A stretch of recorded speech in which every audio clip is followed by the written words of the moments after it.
Hello friend, ಹೇಗಿದ್ದೀರಾ? ಚೆನ್ನಾಗಿದ್ದೀರಾ? ಇವತ್ತು ನಾನು ಕಡಲೆ ಸಾರು ಮಾಡ್ತಾ ಇದ್ದೇನೆ. ಕಡಲೆ ಸಾರಿಗೆ ಸುವರ್ಣಗಡ್ಡೆ ಹಾಕ್ತಾ ಇದ್ದೇನೆ.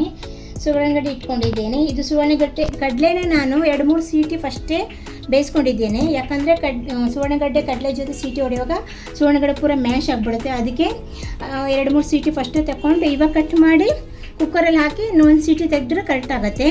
ಅದ್ರ ಜೊತೆಗೆ ಬೇಯಿಸುವಾಗ ಅರ್ಧ ಈರುಳ್ಳಿ, ಅರ್ಧ ಟೊಮೊಟೊ ತೊಗೊಂಡಿದ್ದೀನಿ. ಇದನ್ನು ಹಾಕಿ ಉಪ್ಪು ಹಾಕಿ ನಾನು ಬೇಯಿಸ್ಲಿಕ್ಕೆ ಇಟ್ಕೊಳ್ತೀನಿ. ಇವಾಗ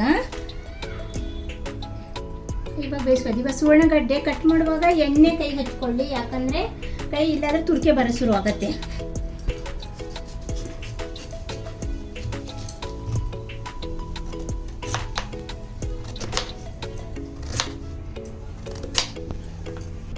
ಇವಾಗ ಇದು ಕುಕ್ಕರಲ್ಲಿ ಹಾಕ್ಕೊಂಡು ಬೇಯಿಸ್ಕೊ 1-2 ಸೀಟಿ ತಗೋಣ. ಇದಕ್ಕೆ 2 ಆಗುತ್ತೆ, 1 ಆಗುತ್ತೆ. ನಾನು ಸ್ವಲ್ಪ ದೊಡ್ಡದಾಗಿ ಕಟ್ ಮಾಡಿದ್ದೇನೆ, ಇಲ್ಲಾಂದರೆ ಪೂರ ಮ್ಯಾಶ್ ಆಗಿಬಿಡುತ್ತದೆ ಅದು.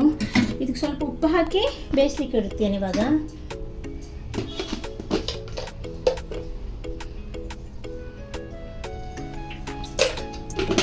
ಚೆನ್ನಾಗಿ ಮಸಾಲ, ಇದು ಮೆಣಸು, ಕೆಂಪು ಮೆಣಸು, ಬ್ಯಾಡಗಿ ಮೆಣಸು, ಸ್ವಲ್ಪ ಕರಿಬೇವು, ಆಮೇಲೆ ಬೆಳ್ಳುಳ್ಳಿ, ಶುಂಠಿ, ಆಮೇಲೆ ಇದು ದಾಲ್ಚಿನ್ನಿ ಮತ್ತು ತೇಜ್ಪತ್ತ, ಕಾಳುಮೆಣಸು, ಕೊತ್ತಂಬರಿ, ಜೀರಿಗೆ ಇವೆಲ್ಲ ಒಂದೇ ಸಲ ಫ್ರೈ ಮಾಡ್ಕೊಳ್ಬೇಕು.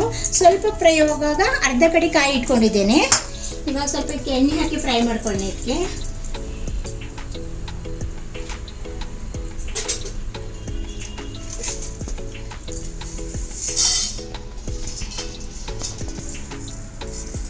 ಸ್ವಲ್ಪ ಫ್ರೈ ಆಗಲಿ. ಆಮೇಲೆ ಮೆಣಸು, ಬೆಳ್ಳುಳ್ಳಿ, ಶುಂಠಿ ಹಾಕೋಬೇಕು. ಇದಕ್ಕೆ ಆಗಿದೆ. ಇವಾಗ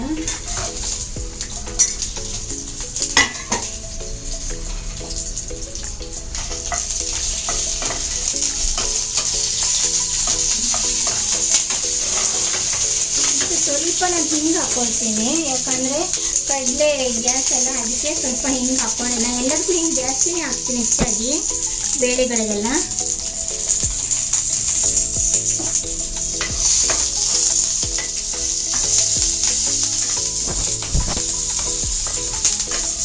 ಇವಾಗ ತೆಂಗಿನಕಾಯಿ ಹಾಕೋಣ.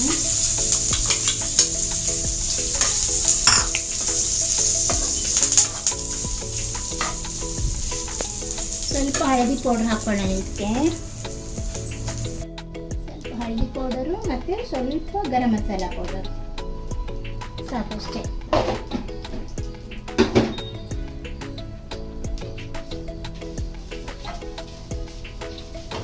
ಇದು ಫ್ರೈ ಮಾಡಿ ಸ್ವಲ್ಪ ತಂಡ ಆದಮೇಲೆ ಇದನ್ನು ಮಿಕ್ಸಲ್ಲಿ ಹಾಕ್ಕೊಳ್ಬೇಕು. ಇವಾಗ ಇದು ಅಷ್ಟರೊಳಗಡೆ ಚೆನ್ನಾಗಿ ಸೀಟಿಯಾಗಿ ಬೆಂದು ಬರುತ್ತೆ ಅಷ್ಟೋ ತನಕ. ಇವಾಗ ಇದಾಗಿದೆ. ಇವಾಗ ಒಂದು ಪ್ಲೇಟಲ್ಲಿ ತಂಡ ಮಾಡ್ಕೊಳ್ಳೋಣ.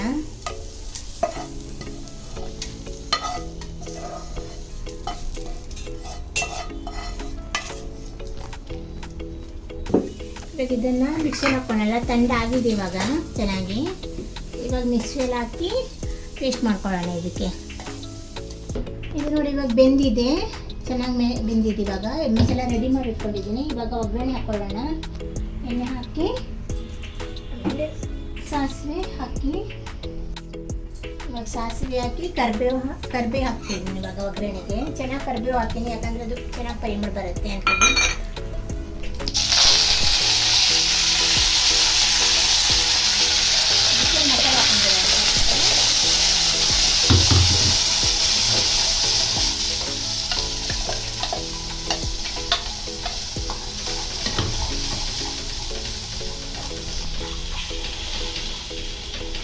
ಇವಾಗ ಇದು ಇದಾಗಿದೆ. ಸ್ವಲ್ಪ ಫ್ರೈ ಆದಮೇಲೆ ಇದು ಕಡಲೆ ಮತ್ತು ಸುವರ್ಣಗಡ್ಡೆ ಬೇಯಿಸಿದ್ದೀರಲ್ಲ ಅದು ಹಾಕ್ಕೊಂಡು ಬಿಡಬೇಕು. ಇವಾಗ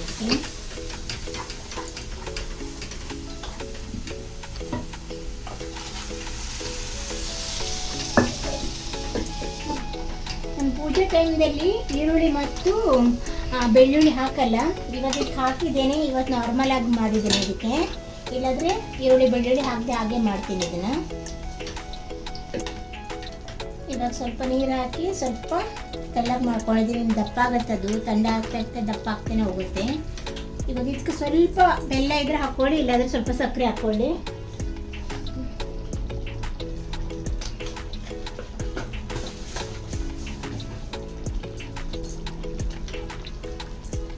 ಇವಾಗ ಚೆನ್ನಾಗಿ ಕುದಿ ಬಂದಮೇಲೆ ಆಫ್ ಮಾಡಬೇಕು ಇದನ್ನು. ಇವಾಗ ನೋಡಿ ಚೆನ್ನಾಗಿ ಕುದಿ ಬರ್ತಿದೆ. ಇವಾಗ ಆಗಿದೆ ಇದು. ಇದನ್ನ ಇವಾಗ ಒಳ್ಳೆ ಸೇರ್ ಮಾಡ್ಕೊಳ್ಳೋಣ. ಇವಾಗ ರೆಡಿಯಾಗಿದೆ ಕಡಲೆ ಸಾರು. ನೀವು ಇದು ಅನ್ನ ಜೊತೆ ಚೆನ್ನಾಗಿರುತ್ತೆ, ಚಪಾತಿ ಜೊತೆಗೂ ತಿನ್ಬೋದು, ಪೂರಿ ಜೊತೆಗೂ ತಿನ್ಬೋದು. ಅದ್ರ ಮೇನ್ ಅನ್ನ ಜೊತೆಗೆ ಚೆನ್ನಾಗಿರೋದು ಜಾಸ್ತಿಯಾಗಿ. ಇದು ನೋಡಿ ಮನೇಲಿ ಮಾಡಿ ಟ್ರೈ ಮಾಡಿ ಟೇಸ್ಟ್ ಮಾಡಿ ಆಮೇಲೆ ನನಗೆ ಕಮೆಂಟ್ ಮಾಡಿ, ಲೈಕ್ ಮಾಡಿ, ಶೇರ್ ಮಾಡಿ, ಫಾಲೋ ಮಾಡಿ. ಈ ವಿಡಿಯೋ ತುಂಬ ನೋಡಿ, ಇದಕ್ಕೆ ಪ್ಲೀಸ್ ವಿಡಿಯೋ ಮಾತ್ರ ನೋಡಿ. ಆಮೇಲೆ ವಿಡಿಯೋ ನೋಡೋದಕ್ಕೆ ತುಂಬ ಧನ್ಯವಾದಗಳು.